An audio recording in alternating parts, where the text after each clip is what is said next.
They are a well-coached team that plays extremely hard no matter what their circumstances are. They play 48 minutes of competitive basketball, and that's a credit to them. You know, I think in that fourth quarter, it was more about us letting our guard down. You don't go 25, 22, 17, and 32. Um, you know, that's how you get bit in the ass. And these are lessons that we just got to learn. Again, fortunately, you get to learn them in a win, but we have to be better than that. And what happened with Dean? Because he obviously missed the second half with that shoulder injury. Yeah. Like, what occurred? And He's been dealing with that for quite some time, but he's just been playing through it. And then he got a hit again on it, and it was just too much. Chris Fedor, Cleveland.com. Hey, Davey. What's up? What did you see from Donovan tonight on the offensive end? I mean, domination, like the ability to take over a game, and put a team on his back. He felt that we needed, this game was important. And, there was a little bit of a draw to us. And he knew, and his teammates knew he's capable, but he put us on his back. It seemed like at the end of the third quarter going into the fourth, he said something to you, or he made a motion to you. Was that to stay in the game to start the fourth? Yeah, he said he was good. We've been talking about it in the past few games. He hasn't gotten, to the 30 minutes. We'd like to keep him kind of in that range to keep his load. So he wanted to go a little bit longer. But I thought it was the right thing also because of the way that he was playing, and then give us a great start to start the fourth quarter. Mm-hmm. Jeff, News Herald. So do you have any idea how long Dean will be out, or is this? I do not know. Yeah, I haven't had a conversation with the training staff yet, so I'm not sure. And then how about the way Evan Mobley played? He looked to me like he was hitting the boards pretty good. Yeah, I mean, Evan is, continuing to show his value on both ends of the floor. He can dominate the painted area. In the moment, where the game was shifting, he had the courage to take a three and make the three. He is special. He is unique. And again, he has the ability and the potential to be great. And I think he's working and he keeps showing us. Danny Cunningham, ESPN Cleveland. JB, what do you think of Kevin in his first night back? I thought he was really good. He's has an uncanny ability, to get double doubles. Play the game with, a banged up thumb, but was still in the mix of things.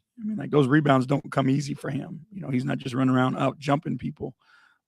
He's got to grapple and wrestle and hold and scrap. And he wasn't tentative. He went out with his purpose. And his will to help us win. JB, Donovan seems like he's very uplifting and he's very positive in a lot of the messages that he sends throughout the game and to us as well. What does that do for your guys to have that coming from him? Overall, that's who he is as a person, right? He is a very positive, upbeat person. He's a very grateful person. He understands the favor he's been given, the blessings that he has, just as a human being. You watch him, how he gives back to others and how unselfish he is, just period. Right? And, that's a carryover to who he is as a teammate.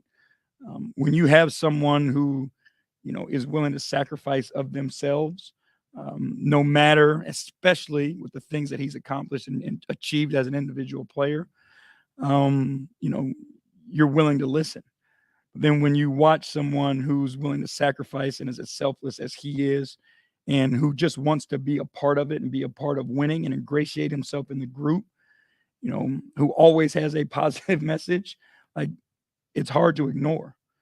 And he's got at a young age a ton of experience. He knows the ups and downs and the importance of wins and losses. And he just shares his wisdom, and it's in a way that it never feels like it's a beat down or, an attack. Everybody understands that, he's just trying to help, and that makes it easier, but that's based on the relationships and the type of person that he is beforehand. And Dave, right down you, but JD, Darius shared with us the other day, it feels like more often than not he's getting hit in the face. face lately. Do you feel frustrated how opponents are kind of playing him like that, or do you think it's just kind of the flow of the game and just things he can't avoid? I mean, he's been hit in the face a lot. I think it's our responsibility and all of our responsibilities to make sure that we're protecting him. That's us, that's the people on the floor, that's his teammates. We have a responsibility to protect all the guys. And, I do think that people are being a little physical, a little overly physical, because, there's a recognition of if you can't put your hands on them and you can't slow them down, you're not going to be able to guard them. You're not going to be able to stop them. So I do think there is, an emphasis from opponents to be physical. And, when you are physical, and you're going to find yourself in those positions. So I do think, it is a responsibility of all those involved to protect him. And another vein, just coming off Chris's question about Donovan a little bit. This is a pretty soft-spoken team. Do you think Donovan's kind of helped a lot of your key guys that are just more soft-spoken help find their voice as a leader on and off the court? Yeah. And that's a growth point for us. It was similar, conversation in the locker room about how we hold each other accountable and how we use our voices to help one another. Like, these dudes like each other so much, you know what I mean? Like, there is no personal issues or any of that stuff. So we do have to be a more vocal team. And we all have ownership in it, from Donovan and Darius to Mamadi and Isaiah. We all have ownership in it. And it's important that, we all take that ownership and hold each other accountable to those responsibilities also. Anybody else want to roll? Okay. Thank you. Thank you, guys.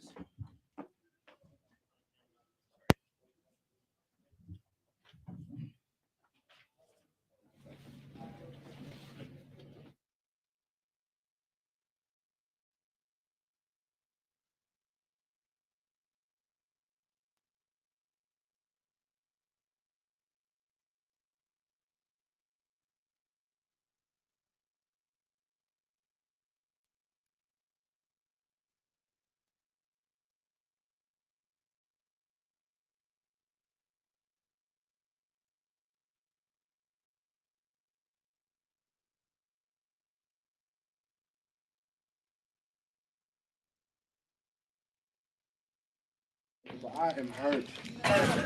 I am hurt. Oh, man. Oh, no. That's a lot that they gave him, though. And I found out at halftime. Oh, I almost didn't even come out and finish the game. Then scored 13 in the third. Yeah. It's coping, man. Oh, man. I'm good now. Chris Fedor, Cleveland.com. We'll get to Jacob deGrom in a minute. For you, you have talked about being so positive and uplifting with your message to a lot of the guys. Is that just who you are at your core, or is that something specific that you felt like this group needed from you? I think leadership comes in different ways. Different guys react differently to different messages, but as a group, you can't come into a situation like this and then just kind of just be demonstrative. Understanding that some guys have never been through what I've been through, so they don't really. When I say something, they may not know what I'm talking about. So you have to understand that when you deliver your message, it's coming from a place of trying to teach and allow guys to understand and be like, okay, we got to get to the corner. Like, spacing is huge. We got to find ways to box out, get hits. Like, there's little things that go a long way that may seem, very small in the moment, but, will go a long way. So, that's kind of been my thing. I was pretty, I came from Rick Pitino where it was kind of just like yelling, screaming, and had to realize quickly in the NBA that that's not how you go about with everybody. You know what I mean? But like I said, that this group is a bunch of guys who want to learn, who want to get better, who want to be great. And so it allows me to, when I use my voice, to be able to go out there and just speak and guys listen. It just seems like being here with this team, with this group of guys, you're having a lot of fun. Mm-hmm. You're smiling a lot. Mm-hmm. What is it about this situation that is so enjoyable for you? Yeah, I mean, like this is no shot at my guys in Utah, so I don't want the message to get misconstrued or whatever, especially on like Twitter. But like I'm having fun again. That's just straight up. Like, I'm in a situation where you go all summer not knowing what's happening, but I'm just having fun playing the game. And that goes a long way. The results, whether it's 30 points, 2 points, whatever is happening, just having fun being where you're at and what you're doing. And there's no shame in that. I'm not ashamed of it. I love all my guys that I've ever played with. But I'm just having fun with the game, a new beginning. And sometimes that's just what you need to kind of get that joy back and that jolt back. And, even through the struggle, like we went a 5-game losing streak, like it's, there's still joy within the game. And, that's pretty much it. What do you think about Durant going to Texas? Man, Jake, probably gonna give him a call and cuss him out or something. I don't know. I'm kidding. It's good for him and his family. He deserves it. But as a Mets fan, this hurts. But I got to see his last Met game ever. I went to go see the game. I've known Jake for a very long time. Him and I are close. Hopefully he comes to the games when we go down in Orlando. But my dad just texted me. He's probably telling me the same thing. But I hate to see a guy like that go. He's a Hall of Famer, and we had high hopes. But we still got a talented squad. We got a great group. But when you have a guy like Jake, I'm just glad he's in the AL. We don't got to see him 5, 6, or more than that, probably 10, 12 times a year. Kelsey Rose, The Athletic. Don, what do you think has allowed this, your transition to the Cavs, be so seamless just through this first quarter? I think, I fit in just because I filled a void, what most possibly needed. Darius, especially in the backcourt, did a lot last year. I've been saying that, and did it phenomenally well. But just kind of being that other guy on the other side of the backcourt, making life easy for him, and vice versa. And then as far as, I've played with 7-footer in the paint. Now I've played with 2, so it's even more beneficial, especially on the defensive end. You got guys who, like Karis LeVert, is kind of like I consider him like Jordan Clarkson. He can get going at any point in time. Kevin Love, shooter, Jetty, energy guy, can do whatever. Even like Mamadi coming out, and he's been around winning his whole life. Dean Wade, Lamar Stevens, like the list goes on and on. Like there's just it reminds me a lot of when, I was like younger, in the league. And obviously you have Ricky and Raul, guys who I've been with. So, it's a comfortability thing, coming into that situation. And then JB really just going out and saying, just be yourself. When you have your full support of your teammates, the full support of your coaches, it goes a long way. And, when a team trades for you, that means they see value in you and what you can possibly do. And, just doing that on a nightly basis. On a different note, what are defenses doing to you guys to open up the perimeter and kind of allow you guys to find those 3-pointers throughout games? It's kind of, we always say, like, kind of pick your poison. It's some nights it's going to be, they take away the 3, you look at Milwaukee. And then some nights take away the paint. With a team like this, with the length they have, I would take away the paint as well. We got guys that can shoot the ball, just kind of open up the floor, creating space, getting threes, getting to the rim, just trying to find different ways to attack. And we have the versatility to be able to do it. And that being said, we still don't have Jared Allen out there. So, that's part of the learning curve for us, is understanding how to attack different defenses every night. It's only going to get harder from here. We've had a lot of success up to this point, and teams are going to, it's a copycat league, and teams are going to start seeing us 2 and 3 times. So you're going to get different looks and different things thrown at us, and we just got to be ready for them. And we're doing a good job, and we can only continue to get better.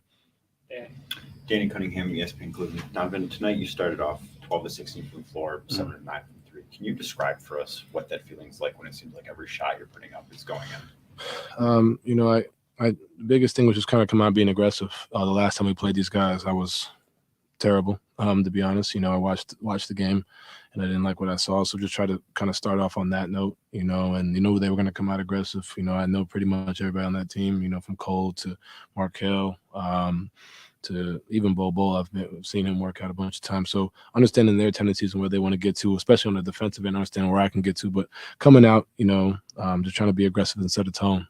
That's really all it was tonight. You're looking at, I started out 12 of 16. I went 0 of 5 in the fourth. That's pretty much where my head is at, and missed a bunch of guys, had 5 turnovers and a bunch of missed opportunities to find my teammates who were wide open. So that's where I'm at. I could have been way more efficient, and not just from the scoring the ball, from passing the ball. But like I said, just trying to set a tone and, continue to get better. In your eyes, how has Evan grown offensively so far this year? He's being way more decisive.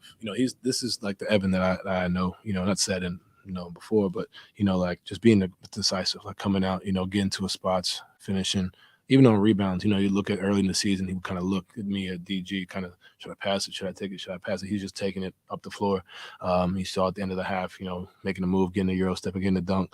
Like, when you got guys doing that, defenses don't know where to take myself. Darius Wayer to go play that. And then you got him, doing what he does offensively, and you've seen the confidence in his 3-ball to shoot it late. Didn't take. He had 2 opportunities to take him earlier in the game and didn't take him, and then he takes it confidently in the fourth. That's growth within 23 games. And he's working. He's the highest plus minus I think tonight, right? Like he's working nonstop, trying to find ways to get better, and even his voice, he's being louder, he's communicating more. So there's a lot of things he's doing really well, really well for us. Last 2, John, and then Chris up front. John Runner, Sports Illustrated Media Group. Donovan, you're one of, I think, 6 or 7 guys in the NBA this year that scored 12 or more 30-point games. Do you ever recall a point in your career where you kind of had the game maybe come so freely or scored at will like this? Not really. I think maybe 2 years ago or December, like 2 years ago. I don't really remember, but for me, the game is just starting to slow down, and that just comes with experience. That just comes with time over time, and being able to see things before they happen, being able to understand when you're playing teams, you played them so many different times, you understand what coaches want to do to you, you understand what players, what their tendencies are, and making it my life easy, and then understanding this offense, kind of getting up to speed really quickly, because understanding that I'm coming into a new situation and not trying to have them just cater to me. I'm trying to come in there and whatever they run, just be able to fit in and adapt quickly. But as far as just from a scoring standpoint, it's just the game is slowing down for me. I'm able to get to my spots, and continue to work at it on a daily basis. Chris Manning, finish this up, please. Chris Manning from Dime. How did the length of Orlando differ from the length that Toronto provided? Those 2 very long teams, obviously kind of different. I think you with Toronto, they're just more savvy. They've been farther. They're Orlando, and they have a lot of talent over there. But they're all pretty young. Toronto, they've been playing in a system. They're playing with each other. I think this is Jamal's second year as a coach over there. Like you could see the system starting to build and guys having confidence in each other over there. But when you look at Toronto, those guys, some of them have won a chip together. Nick Nurse has put in like a whole system. So, when you have years upon years in the system, you just see naturally just farther ahead. But, they have the potential to continue if they keep everybody. And then they got guys out like Isaac and Suggs and whoever. Like, they got a bunch of guys out that can defend as well and have length and are athletic. So they can get – I don't know if they can get to a championship level. I think that's really hard to do, but I do believe that they'll be, they're building. You can see it year by year on a yearly basis, and guys are getting better. It's great to see Markelle Fultz out there. He's someone that I've known for a really long time. I'm happy to see him healthy and doing that. But when you have him as the one at 6'6" with a 7-ton wingspan, that's tough. Appreciate it. We told you to have that. Cobra Hour. Oh boy. Just trying to light a fire under you. Yeah. Yeah.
Chris Fedor, Cleveland.com. Hey, Evan. What was working so well for you tonight? I mean, shots were just falling tonight for me. Was staying on the grass, staying active on both ends of the floor. And yeah, the night just went my way. I don't know necessarily anything specific, but shots were falling. And then as a team, we've talked to you a lot about Donovan and the kind of impact that he has had. But how do you guys as a group benefit specifically from the leadership that he has brought and the positivity and the uplifting attitude and that kind of stuff? Yeah, he's great at giving speeches after games. He knows exactly what he's talking about, and he always includes himself in those speeches as well, his mistakes as well. So he's a great leader. Knows exactly what he's talking about. Definitely studies the game as well. So we all respect that about him. Kelsey with The Athletic. Evan, what stood out in the fourth quarter, especially defensively for you guys, that were some struggles? Yeah, we got a little relaxed in the fourth quarter, I feel like, and let them score more than we wish we would have. But overall, when it got down to it, we got the stops we needed and scored on the other end. But there's definitely some slippage throughout the fourth quarter. You talked about how different learning lessons, and these are just opportunities for you guys. What do you take as? What was the lesson that if he spoke on it, in post game, what that lesson is specifically for tonight? Yeah, just coming in the game and being ready, no matter who it is.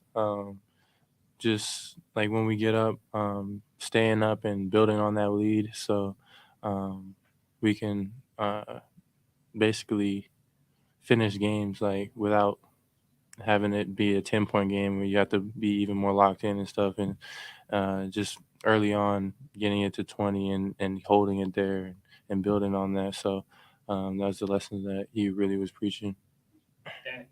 Danny Cunningham, ESPN Cleveland. Donovan was up here a little bit ago, and he mentioned one of the things he's seen from you now compared to the start of the year is that when you grab a rebound, you're not indecisive. You just kind of grab it and go if it's there, and that's something that wasn't always that way. Have you noticed that about your game from the beginning of the season to now? Yeah, for sure.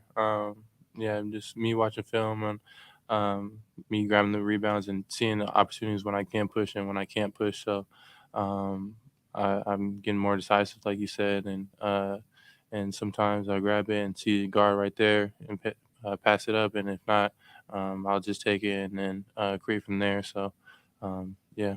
Was there a conversation with someone like Donovan or Darius or even JB that sparked that change in you? No, it was just mostly they were preaching to me to grab the rebound and push it if you see opportunities, and that's what I've been doing. And recently they've been learning that when I push it, just get out and run and play with me. So it's been thrown out there. They know that they want me to push it, and the guards see that, so they're just going to keep running with me, and that's how we're going to play. Chris. Evan, how do things change for you, if at all, when Jared's not out there? It's just one less big on the floor. I feel like I'm just more pick and rolls and stuff like that. Whereas when Jay is in there, he's in more pick and rolls, and I'm more in the dunker and stuff. It's just roles flip a little bit from being the 5 and the 4, but overall it's just it's a slight difference because I'm still in pick and rolls and stuff when I'm the 4 as well. So last one, Kelsey. Evan, I know your role and your perspective is a little bit different, but as a big, what do you see from opposing defenses and how they're guarding you guys that open up 3-point opportunities for you or for your teammates? A lot of times they're hiding our guards when I set a screen, and they'll double team him. So I just got to find space and create from there. And then sometimes they'll double team him, and the guard will drag him out, and then that leaves me open for 3-point opportunities. And if not, for the next play, the next pass, and that's going to be probably a 3. So those are some of the options on how they're guarding us. Anything else, Dan? All right. Thanks, Ed. Thanks, Evan.